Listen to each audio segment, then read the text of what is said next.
আমরা এখন বেতিলা জমিদার বাড়িতে আছি। তো যদিও এটা এখন সরকারি একটা আশ্রয় কেন্দ্র বানিয়েছে।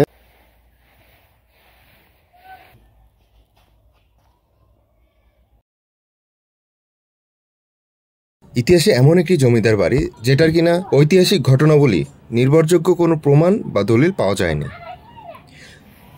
বেতিলা জমিদার বাড়ি মানিকগঞ্জ সদর উপজেলার বেতিলা নামক গ্রামে অবস্থিত এই বাড়িটি।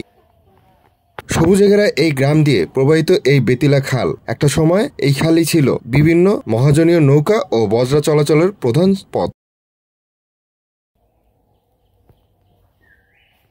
এই খালটি ব্যবহার করে ধলেশ্বরী ও কালীগঙ্গা নদীতে খুব সহজেই যাওয়া যেত। তৎকালীন সময়ে বড় বড় ব্যবসায়ীরা বেতিলা খালকে নিরাপদ পথ হিসেবে ব্যবহার করতেন।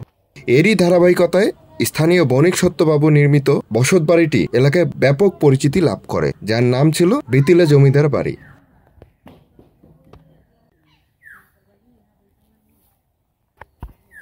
বিশালকৃত এই দালান ও অভিজাত্যের প্রকাশে স্থানীয়দের কাছে জমিদার বাড়ি বলেই পরিচিত ছিল এটি। আসলে দিন শেষে এর খুব একটা কিছু তথ্য পাওয়া না গেলেও এখন এই বাড়িটি সরকারি আশ্রম হিসেবে পরিচালিত হচ্ছে।